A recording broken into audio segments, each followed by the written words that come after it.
कुछ टाइम पहले हमने एक 5 किलोवाट का on grid solar system install किया था करधनी स्कीम जयपुर में, और आज इस वीडियो में मैं आपको इसी सोलर सिस्टम की कंप्लीट इंस्टॉलेशन जर्नी दिखाने वाला हूं।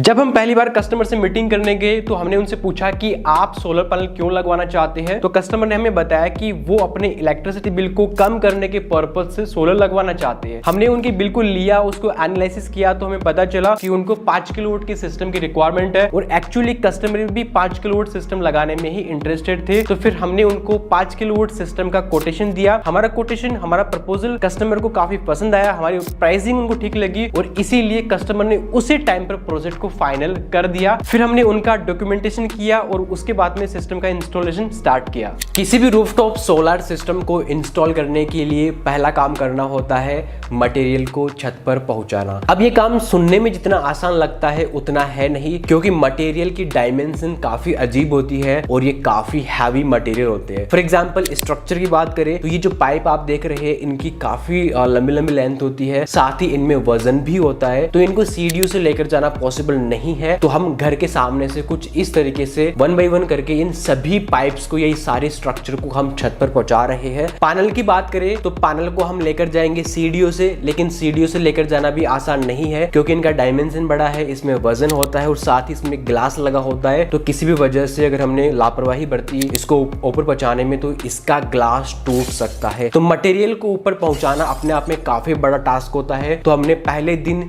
सिर्फ और सिर्फ मटेरियल को छत पर पहुंचाने का ही काम किया है। तो अभी मॉर्निंग के एग्जैक्ट 10 बज चुके हैं और हमारी टीम पहुंच गई है लोकेशन पे जहां पर सोलर सिस्टम इंस्टॉल होना है। आप मेरे पीछे देख सकते हैं टीम ऑलरेडी वर्क करना स्टार्ट कर चुकी है। किसी भी रूफटॉप सोलर सिस्टम को इंस्टॉल करने के लिए 5 स्टेप हमें कंप्लीट करने होते हैं। पहले स्टेप के अंदर मटेरियल को छत तक पहुंचाना होता है, जिससे कि सोलर पैनल स्ट्रक्चर हो गया। स्टेप नंबर 1 हमने ऑलरेडी कंप्लीट कर दिया है। स्टेप नंबर 2 के अंदर स्ट्रक्चर को खड़ा करना होता है। स्टेप नंबर 3 के अंदर पैनल और इन्वर्टर को इंस्टॉल करना होता है। स्टेप नंबर 4 में हमें वायरिंग कंप्लीट करनी होती है, और स्टेप नंबर 5 में अर्थिंग वगैरह हमें कंप्लीट करनी होती है। तो जैसे ही हम 1 बाय 1 करके इन 5 स्टेप को कंप्लीट करते हैं, वैसे ही सोलर सिस्टम कंप्लीट इंस्टॉलेशन हो जाता है। तो ये है वो जगह जहां पर पैनल का इंस्टॉलेशन किया जाएगा। इंस्टॉलेशन के लिए छत में ड्रिलिंग करना भी होता है, और ड्रिलिंग करने से पहले हमारे इंजीनियर खुद की कैलकुलेशन कर रहे हैं। ये देख रहे हैं कि कहां पर स्ट्रक्चर बैठने वाला है, कहां पर लैग आने वाले और कहां पर हमें ड्रिलिंग करनी है। तो खुद की कैलकुलेशन करने के बाद में हमने कस्टमर से बात करी। हमने कस्टमर को सारा प्रोसेस समझाया कि इन जगहों पर हम लैग खड़ा करेंगे और इन जगहों पर हम ड्रिलिंग करेंगे। तो फिर जब कस्टमर ने सारा प्रोसेस समझ लिया, उसके बाद में उन्होंने हमें परमिशन दे दी कि आप यहाँ पर ड्रिलिंग कर सकते हैं। तो फिर हमारे इंजीनियर ने ड्रिलिंग करना स्टार्ट किया। इसके लिए ये जो लैग है, इस लैग के जस्ट नीचे ये बेस प्लेट लगी है, और इस बेस प्लेट पर 4 होल है। तो इन चारों होलों की सबसे पहले मार्किंग करी जाएगी छत के ऊपर, और मार्किंग करने के बाद में फिर हैमर की हेल्प से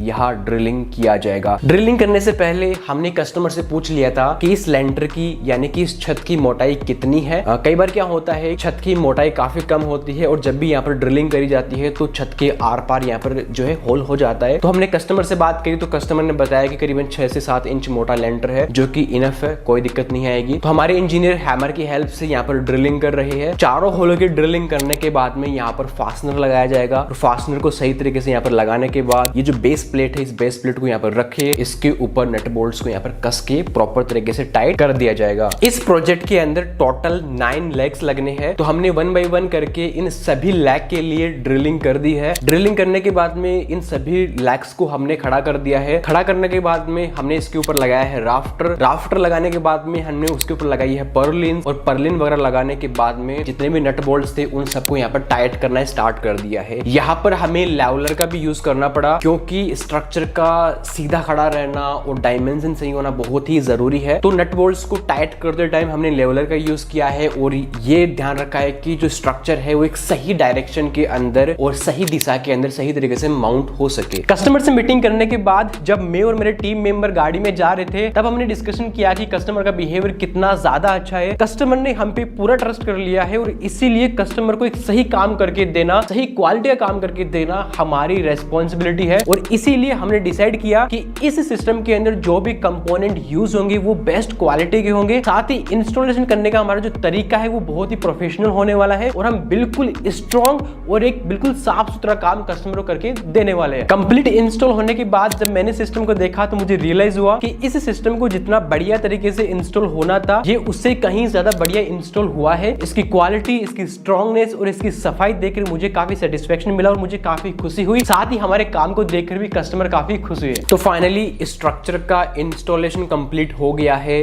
अब टाइम है पैनल को माउंट करने का। तो हमारी लेबर और हमारे इंजीनियर मिलकर पैनल्स को इन स्ट्रक्चर के ऊपर माउंट कर रहे हैं। इस प्रोजेक्ट के अंदर 15 पैनल का यूज किया जाएगा। तो हमारी लेबर और हमारे इंजीनियर 1 बाय 1 करके इन सभी पैनल्स को स्ट्रक्चर के ऊपर रख रहे हैं और रखने के बाद में इनके जो जस्ट नीचे जो स्क्रू वगैरह होते हैं उनको भी टाइट किया जा रहा है ताकि पैनल स्ट्रक्चर के साथ में कनेक्ट हो सके। तो हमने यहाँ पर सभी पैनल्स को स्ट्रक्चर के ऊपर माउंट करके स्क्रू को टाइट कर दिया है। अब बारी है सिविल फाउंडेशन करने की। तो सिविल फाउंडेशन के लिए हमारी लेबर ने नीचे से मटेरियल ऊपर पहुंचाया है जिसमें कंक्रीट है, बजरी है और सीमेंट है। इन सभी को यहाँ पर मिक्स किया जाएगा और मिक्स करने के बाद में इसमें पानी डालकर इसका मसाला बनाया जाएगा और मसाला बनाने के बाद में इसकी फिर फ्रेमिंग करी जाएगी। इन लैग के चारों ओर ये फर्मा लगाएंगे जो कि हम पहले से लेकर आए थे। ये गोल फर्मा है। तो इन फर्मे को हम यहाँ पर लगाएंगे। इन फर्मों को लगाने के बाद में हम इसमें थोड़ा पानी डालेंगे। पानी इसलिए क्योंकि हम यहाँ पर कंक्रीट डालने वाले हैं और अगर हमने पानी नहीं डाला तो कंक्रीट छत से सही तरीके से जो है वो जुड़ नहीं पाएगी। तो हमने यहाँ पर पानी डाल दिया है और पानी डालने के बाद में हमने जो कंक्रीट का मिक्सचर बनाया है उसको हम यहाँ पर इस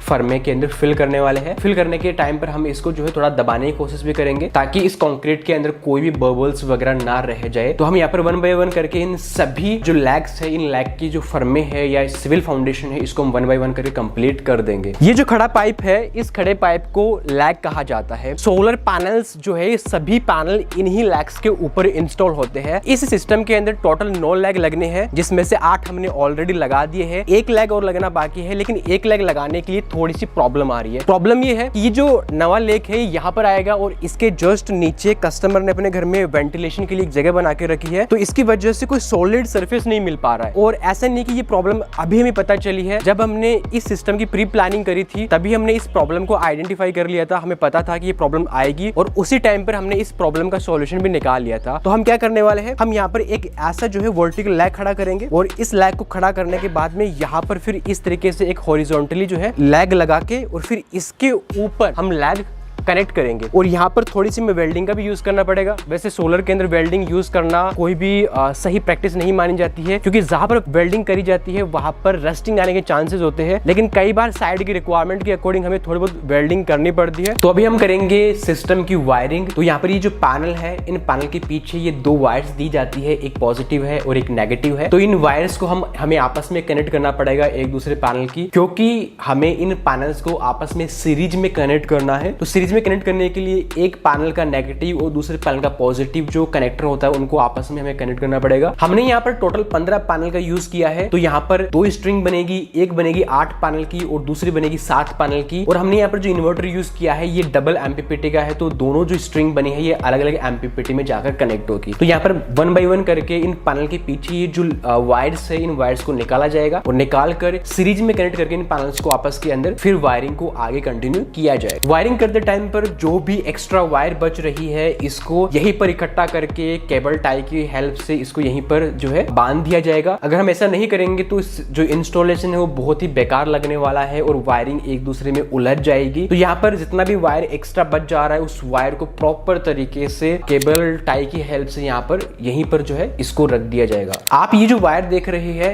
ये है पॉलीकैब का 4 स्क्वायर mm DC वायर और इसी वायर का हम यूज करेंगे पैनल को इन्वर्टर के साथ में कनेक्ट करने के लिए। तो अभी हम कर रहे हैं सिस्टम की DC wiring. DC wiring panels को इन्वर्टर के साथ में कनेक्ट करती है और डीसी वायरिंग करते समय एक बात का ध्यान रखना होता है कि डीसी वायर की लेंथ कम से कम रखनी है, क्योंकि पैनल्स हाई एम्पियर के अंदर डीसी करंट का जनरेशन करते हैं और डीसी करंट का लॉस काफी ज्यादा होता है। तो जब भी हम पैनल्स को इन्वर्टर के साथ में कनेक्ट करते हैं या वायरिंग हम जो करते हैं, इस वायरिंग की लेंथ कम से कम रखना होता है ताकि जो पावर लॉस है वो कम से कम हो सके। तो हमने जस्ट नीचे बगल में ही जो इन्वर्टर का यहाँ पर स्पॉट फाइनल कर दिया है, तो वहां तक हम इस डीसी वायर को कनेक्ट कर रहे हैं। पैनल्स की वायरिंग तो हमने कंप्लीट कर दी है। अब इस वायरिंग को हमें लेकर जाना होगा इन्वर्टर तक और इसके लिए हमें कंड्यूट पाइप का यूज करना पड़ेगा, क्योंकि वायर को अगर हम खुले आसमान में लेकर जाएंगे तो बारिश की वजह से, धूप की वजह से वायर डैमेज होने के चांसेस होते हैं। वैसे वायर होता तो नहीं क्योंकि क्वालिटी काफी अच्छी आती है इसकी, लेकिन फिर भी हमें कंड्यूट पाइप में इसको लेकर जाना पड़ेगा ताकि वेदर का इस पर कम से कम इफेक्ट हो और सिस्टम जब 20 से 25 सालों तक चले तो वायर को कोई भी डैमेज ना हो। तो हमारे पास में इन्वर्टर भी आ गया है, तो चलिए इसकी भी अनबॉक्सिंग कर लेते हैं। तो हमने यहाँ पर मंगवाया है के सोलर का 5 kilowatt grid tie solar inverter. तो चलिए इसकी फटाफट से अनबॉक्सिंग कर लेते हैं। तो यहाँ पर यह है इन्वर्टर के सोलर का और इस बॉक्स के अंदर ज्यादा कुछ नहीं मिलता है। एक स्टैंड मिलता है और इसके कुछ नट बोल्ट्स वगैरह मिलते हैं। एक हमें वाईफाई राउटर मिलता है जिसकी हेल्प से हम इस इन्वर्टर को वाईफाई के थ्रू कनेक्ट करके ऑनलाइन मॉनिटर वगैरह करेंगे। ये है वो जगह जहां पर हम इन्वर्टर का इंस्टॉलेशन करेंगे। इन्वर्टर के इंस्टॉलेशन के लिए सबसे पहले हमें इसके स्टैंड को दीवार पर माउंट करना पड़ेगा। तो हमें यहाँ पर ड्रिलिंग करनी पड़ेगी और ड्रिलिंग करने के बाद में फास्टनर डाल के हमें इसका स्टैंड इंस्टॉल करना पड़ेगा। स्टैंड को माउंट करते टाइम हमें इस बात का ध्यान रखना होगा कि ये जो स्टैंड है ये बिल्कुल सीधा होना चाहिए। तो हम यहाँ पर लेवलर का भी यूज कर रहे हैं और कंप्लीट जब हमने देख लिया कि ये सीधा है तो हमने इसके नट बोल्ट को टाइट कर दिया है और नट बोल्ट को टाइट करने के बाद में हमने फाइनली इन्वर्टर को माउंट कर दिया है। सोलर पैनल से ये जो डीसी वायर आ रही है, ये डीसी वायर सबसे पहले जाएगी डीसीडीबी के अंदर। डीसीडीबी आप ये जो बॉक्स देख रहे हैं इसे डीसीडीबी कहा जाता है और ये बॉक्स सेफ्टी पर्पज के लिए लगाया जाता है। इसमें डीसी फ्यूज और डीसी एसपीडी वगैरह होती है। तो हमारा इंजीनियर इन्वर्टर इंस्टॉल करने के बाद में यहाँ पर डीसीडीबी को इंस्टॉल कर रहा है और डीसीडीबी इंस्टॉल करने के बाद में इसके जस्ट नीचे एसीडीबी को भी इंस्टॉल किया जाएगा, क्योंकि इन्वर्टर से जो आउटपुट आएगा वो आउटपुट एसीडीबी के अंदर जाने के बाद में ही घर के लिए सप्लाई होगा। तो हमारे इंजीनियर डीसीडीबी,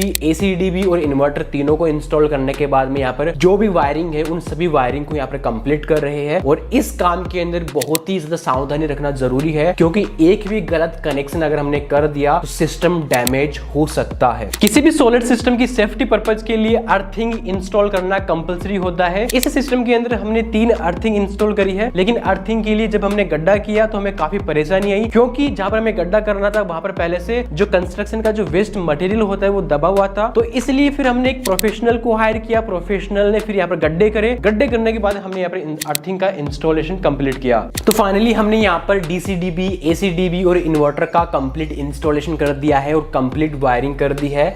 अब ये जो अर्थिंग की वायर है, इस वायर को हम इस कंड्यूट पाइप में डाल के लेके जा रहे हैं नीचे। और साथ ही ये जो आप केबल देख रहे हैं ये है आउटपुट की केबल। तो इन केबल को हम इस दीवार के ऊपर से नीचे लेकर जाएंगे और यहाँ पर हम सैडल का भी यूज करेंगे ताकि वायर हिले ना। तो हम यहाँ पर 1 बाय 1 करके काफी सारे सैडल्स का यूज करेंगे और सैडल का यूज करने के बाद में इन वायर्स को हम नीचे लेकर जाएंगे। तो यहाँ पर आप देख सकते हैं ऊपर से अर्थिंग की वायर्स आ रही है जिनको हमने कंड्यूट पाइप में डाल के लेके आ रहे हैं और साथ ही केबल आ रही है आउटपुट की। तो इनको हम बहुत ही बढ़िया तरीके से सफाई से यहाँ पर इंस्टॉल करेंगे, क्योंकि कस्टमर का ऐसा कंसर्न है कि इसकी वजह से कस्टमर का जो सामने वाला पोर्शन है घर का, इसकी खूबसूरती खराब हो सकती है। तो हम यहाँ पर कोशिश कर रहे हैं कि इंस्टॉलेशन सही तरीके से हो, यहाँ पर कस्टमर के घर की खूबसूरती बिल्कुल भी इफेक्ट ना हो। ये जो कंड्यूट पाइप में हम अर्थिंग के वायर लेकर आए हैं, बेसिकली मैं आपको बता दूं यहाँ पर 3 अर्थिंग हम यहाँ पर इंस्टॉल करेंगे। तो ये जो कंड्यूट पाइप के अंदर हम वायर लेके आ रहे हैं, इसको हम धीरे धीरे प्रॉपर तरीके से बहुत ही सावधानी से नीचे उतारेंगे। अर्थिंग के लिए हमने यहाँ पर पहले से गड्ढे खोदकर